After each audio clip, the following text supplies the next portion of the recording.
Okay, all right, we're on. Thanks for bearing with me. I love this song. If you want to read it after the sermon, it is theologically loaded. And a lot of what we're going to talk about this morning is kind of interwoven and laced in this song, which is kind of cool. I was just thinking of that as we were singing. But also, I was in a really good mood when I wrote that bio. And so I called my wife Bride. We've been married for 9 years, I think. Eight years, and oh boy, 8 years, and I like calling her my bride because it'll come back to the end. It's just a good reminder for us to hear that every once in a while. I am a coach. I coach soccer over at Ashland. So yeah, we'll probably see each other occasionally, but and I also coach girls track, so we're pretty involved in the school over there, and I run around with a lot of guys who they're golfers, and I am not a golfer by any stretch of the imagination, but from time to time I get convinced when I hang around them that the game is easier than it actually is. And so I start fooling myself into thinking that I can do this. And so last weekend was one of those times that I got suckered into playing a game that I love and hate, all in the same sentence. And so I decided I'm going to take Lauren on a date, and it's going to be a good date. She just got a Fitbit, one of these Fitbit things, and so the Fitbit, she wanted to get her steps in, and I said, I know what we can do. We'll go play 18 or 9 holes of golf, this little par 3 over in Ashland. And you can get your steps in. We'll walk. I'll hit, and you can putt, and we'll get to hang out. So off we went, and she said yes, which is awesome. For ladies, for a guy, this is a win-win, right? Nobody loses in this situation. And we tee off in the first hole, and I started as many great golfers start. Went straight for about 50 yards, and then it started to do this weird thing where it took a hook, and then off into the woods it went, right? I don't golf a whole lot. I only bought 3 balls. One was now gone. I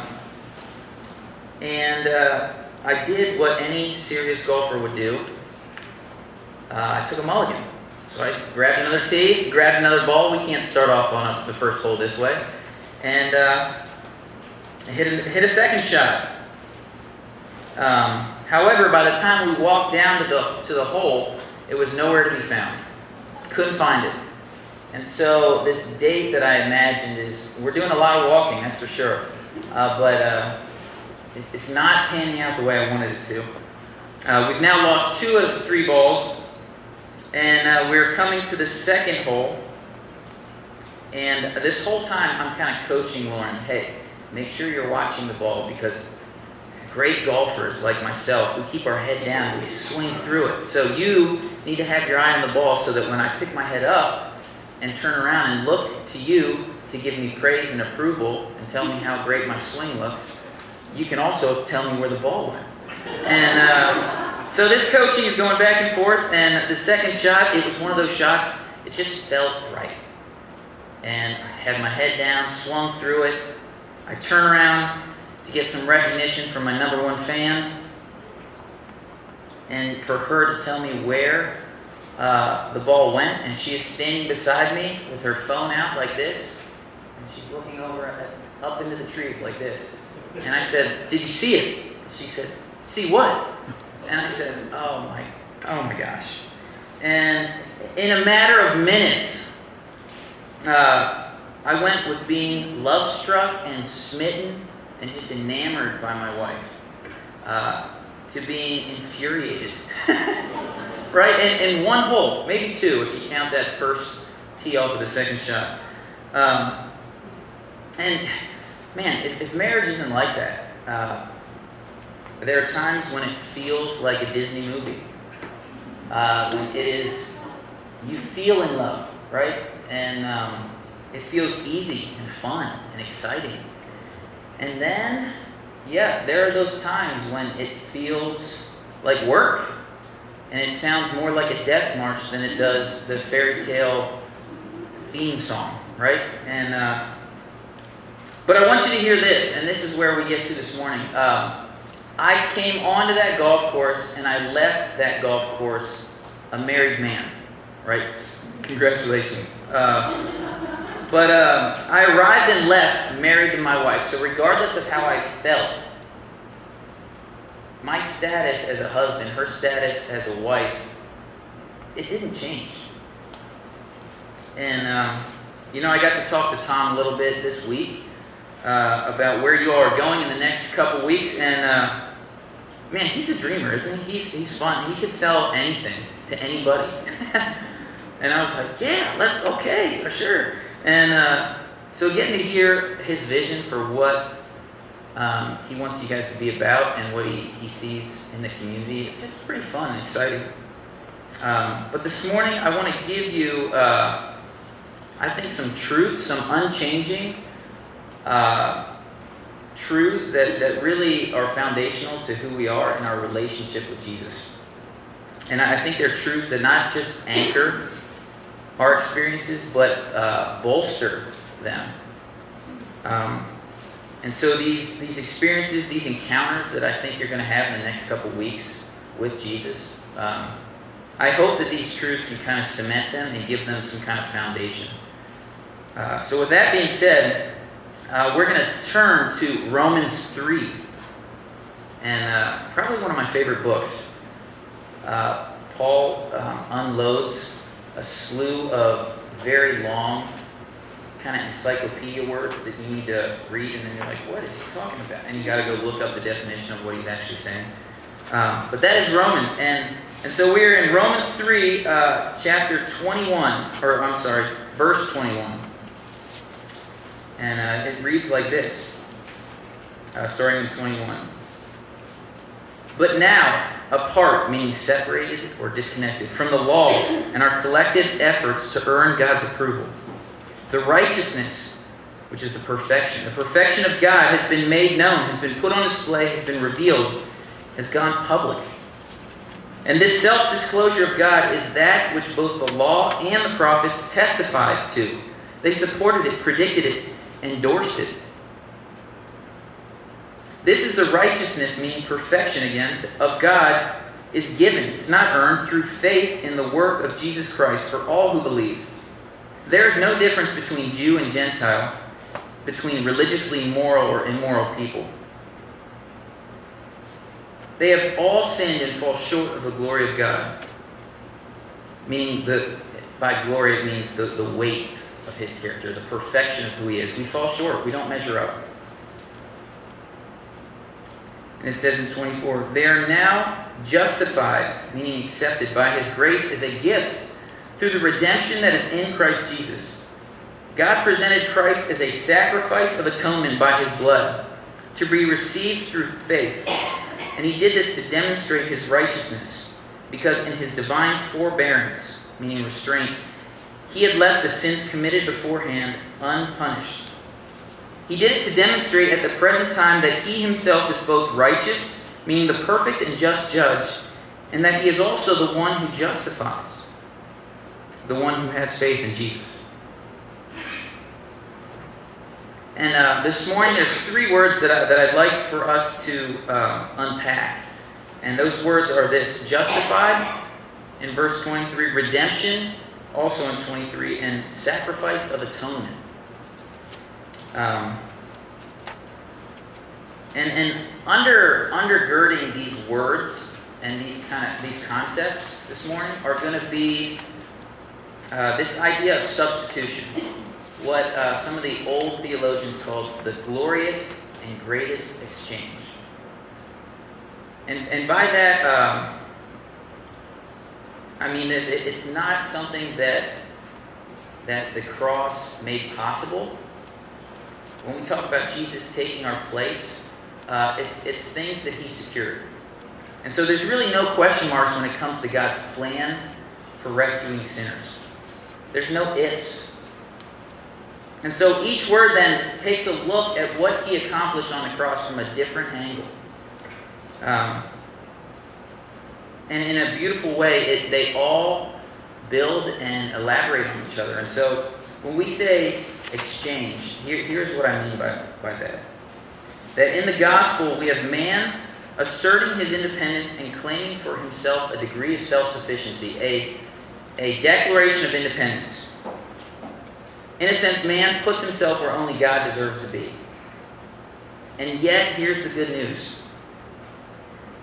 That in the gospel, God has taken the initiative to put himself where only man deserves to be. And so I'd like if we could start from the bottom of those three words and kind of work our way up. So, if you will, buckle up. Here we go. Pens at the ready. First, sacrifice of atonement. And it's in verse 24. Some translations, I don't know if your pew Bibles have this, but they read propitiation. So I need everybody to try that word out. Propitiation. Okay, that was not bad. Propitiation. Right off the bat, the word sacrifice should take our minds back to the temple. Back to the place where sacrifices were made. And that word propitiate, if you were to look it up, the word means to satisfy. So you got to ask yourself, what about God needs satisfied? And why does it involve sacrifices in the temple? Here's the answer. That if God is a perfect and just judge, which verse 26 says that he is in fact that, then he has to do what's right. That's what it means to be perfect. That's what it means to be fair and just. That he has to do what's right. To be consistent with who he is, he has to. And so to answer the question, what is it about God that needs satisfied? It's this, it's his justice.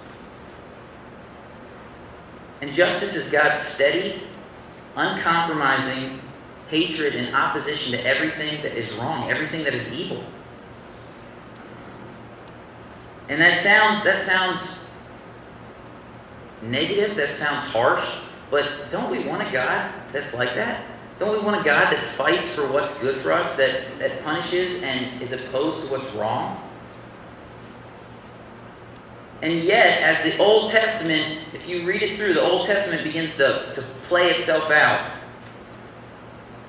Man's sin, this cosmic declaration of independence, this, I'm going to do it my own way, God. I don't need you. That self-sufficiency, as it plays itself out, there is a sense of restraint.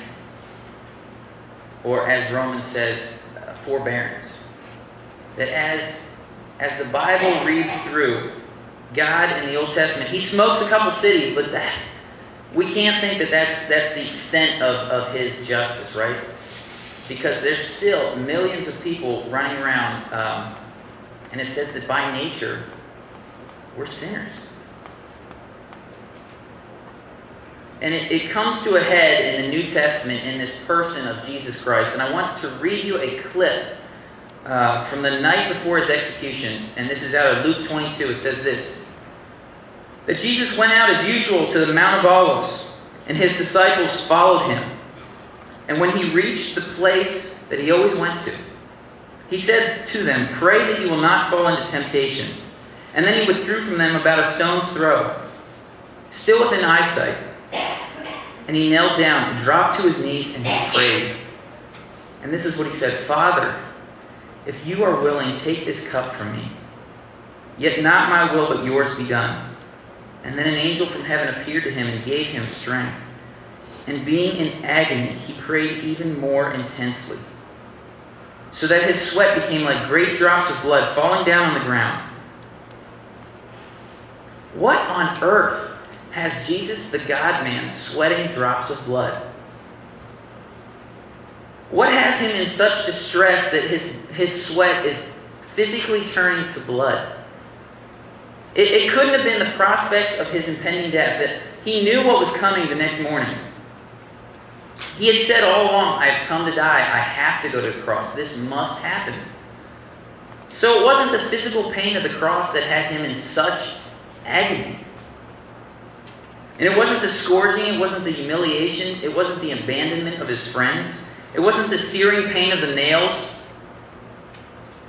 That's not what he asks his Father to take away. When you hear that, this is what he asked for. What was it? It was a cup. He said, Father, if you can, take this cup away from me. A cup. And in the Old Testament, this cup was a picture and a symbol of God's wrath, God's justice.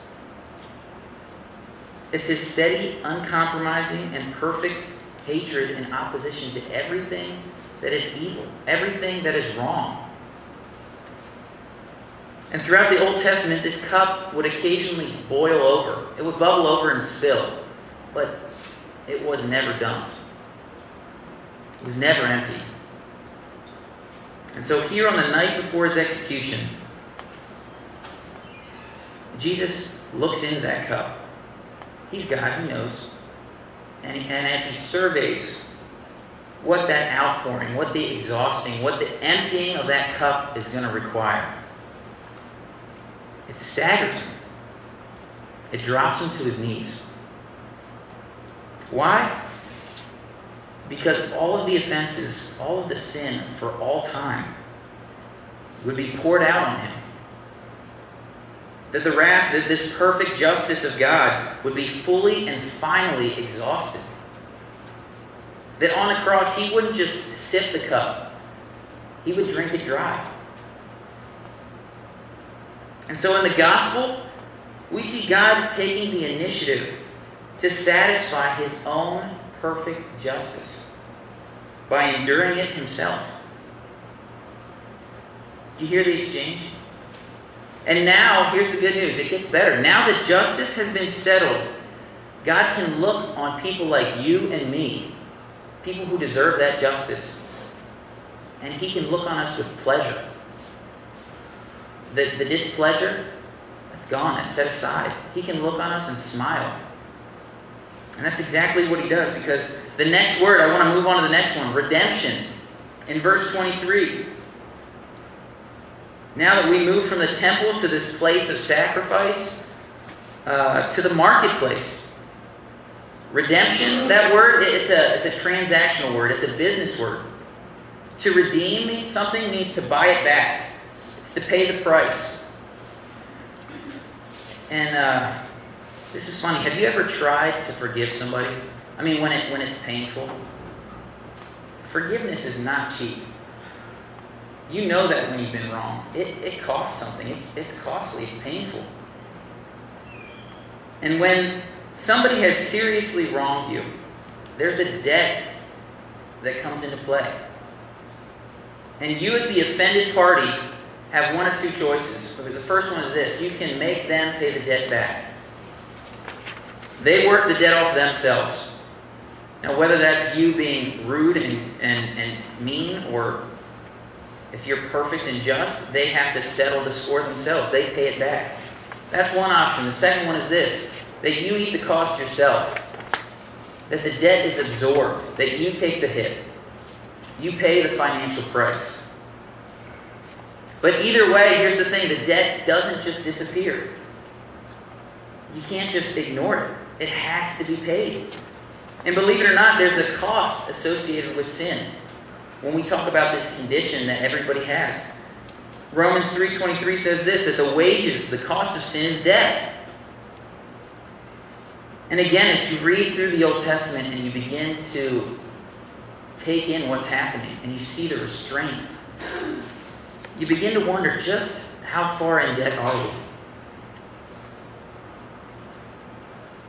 And more sacrifices are put into place. And more blood is shed. And by the time Jesus stepped onto the stage of history, the temple in Jerusalem had fresh blood flowing off its altar 24/7. They had guys that their only job was to slit throats. and apparently more is never enough, because the debt continues to hang over their head. It's never satisfied. It refuses to go away. And you get to the point where you think, God, what is it going to take? And you look at the cultural climate of Judaism in that day, fear, guilt, anxiety, busyness. These people were aware of this anxious, that sense that there's a debt that we can't pay. And we are trying desperately to fix it, but nothing is working. That's the religion of Judaism in the days of Christ. And here's the scary thing. If you were to take a look at American culture, if you were to look out into our communities, you'd see a lot of the same stuff. Busy, anxious, afraid, guilty. We live in one of the most diagnosed countries in the world where depression and anxiety are at an all-time high. And so I think this word redemption answers that question. Because when a debt in that time was paid, they would take a big stamp and they would slap it on the paper or parchment or whatever they used. And the paper would read this. The stamp would say, "It is finished." And that was a way of putting on record so that everybody knew the debt has been settled. It's been paid in full. There is no longer any debt associated with this person. They are free from that payment. And again, I want you to hear, it comes to a climax in Jesus, because here's what he says. His last two phrases from the cross. John 19, this is what it says. As he hangs on the cross, he says this in 28. Later, knowing that everything was now finished, and so that the scripture would be fulfilled, Jesus said this, "I am thirsty." I am thirsty. Interesting that a guy who earlier told a woman at the well, "Come to me and I will give you water that will never run dry." He said, "I am the fountain that overflows forever." Interesting that he now says, I'm thirsty. Do you hear the exchange? And then it continues. When he received the drink, Jesus said, and he cries out, "It is finished." And with that, he bowed his head and he gave up his spirit.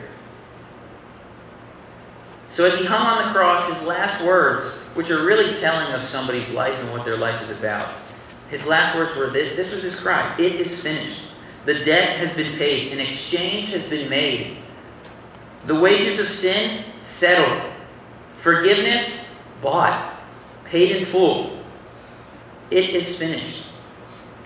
And so here again, we have God taking the initiative to pay the price his own perfect justice, his own character demanded, in order to buy our forgiveness. And as good as that sounds, it doesn't stop there. We got one more word. Bear with me. I know this is a lot up here, but it gets better. The last word, definitely not the least, kind of the crown of them all, is this word justify. Because with the satisfying of God's justice, he can now look on us with favor. He can now look on us and smile. He can now look on us and say, "I will fight to buy that person's forgiveness." And that's exactly what he did. And where redemption, that word, talks about buying us back and paying off the debt, this word justify, this word deals on the positive side of that equation. This word justify talks about something that is credited to our account. Justification is a courtroom word, right? To justify somebody is to declare them not just not guilty, not just free of charge, but it's to go a step further and say, not only are you not guilty, you're accepted. You're worthy. And this is the verdict of the perfect and just God. And it's interesting because for 3 chapters in Romans, Paul has been unloading a case against man. And the case is built and built and built. So that by the end of Romans 3, in verse 19 and 20, this is what it reads. so that every mouth may be silenced and the whole world held accountable before God the judge. Therefore, no one will be justified. No one will be declared worthy in God's sight by the works of the law and their own efforts. So he basically tells everybody, shut up. Stop. You have no more excuses. And by the time the section we're talking about this morning comes, it's time for sentencing. The trial is over. There's no more excuses. There's no more defense. It's time to hear the verdict. And so what do we hear from the bench? It's not an acquittal. He doesn't say you're not guilty. Here's a second chance. Go prove you're worthy. He doesn't say that. He doesn't say here is a free get out of jail and go earn yourself my favor. That's not what he says. He doesn't just declare us not guilty. He says, you are perfect. He said, you are worthy. You are approved. You are accepted.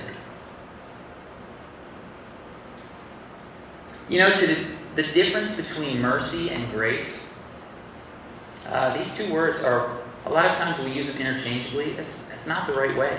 Mercy by definition is this, not giving us something that we deserve.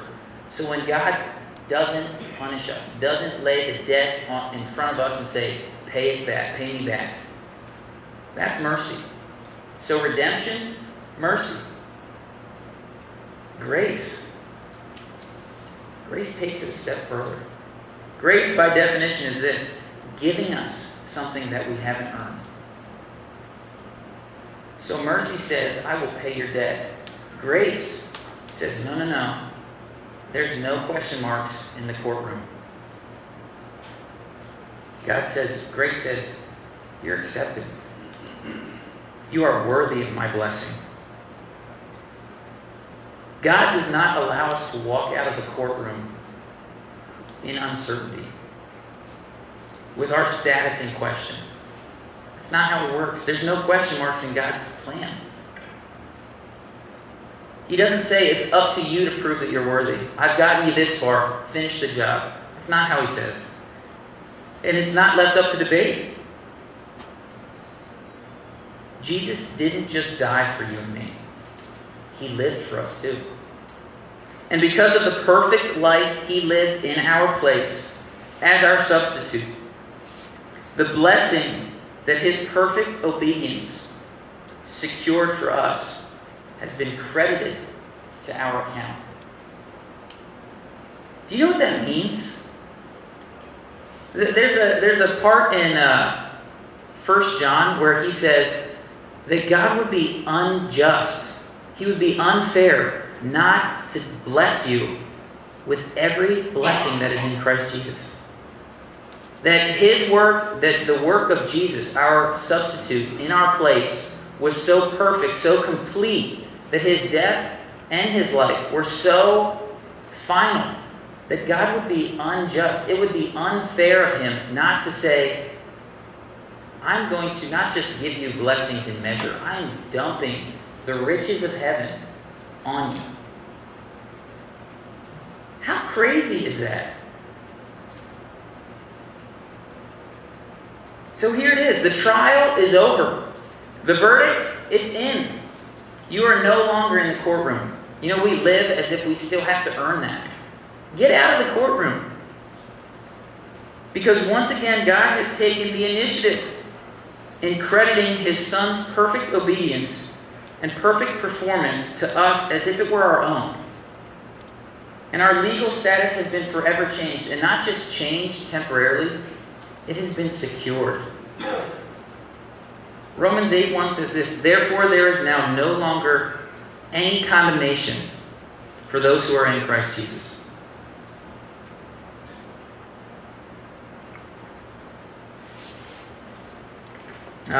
One of my favorite guys to read, Martin Luther, a big Reformation guy. He wrote a piece during the Reformation that I think hits the nail on the head when it comes to this. And at the heart of this story is this tale that he told of a king who goes out and marries a prostitute. And this is how it reads. He says this, that when they get married, the prostitute becomes by status a queen. It's not that she went out and made herself queenly and therefore won the right to the king's hand. She was and is a prostitute. However, when the king committed himself to her in marriage, her status was forever changed. All that she had became his, and all that he had became hers. And it is only in the security of this joyful exchange and in the certainty of her new identity and in fact her new status that this prostitute starts to become queenly at heart.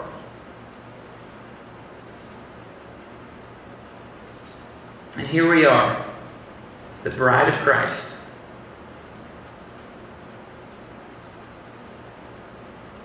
Would you hear and enjoy that good news? Because it is for the bride of Christ. And it is good news about what your King has done for you. It is not good advice about what you need to do. And for those of you who have received this gift, I pray that we would unpack it and rehearse it. For those who haven't, I pray for the courage to ask. But for all of us, God, keep us near the cross. And Jesus, would you make what you've done not only useful, not something that we take on and off the shelf, but something that's beautiful. Something that we share, something that we talk about, something that we're proud about. Amen.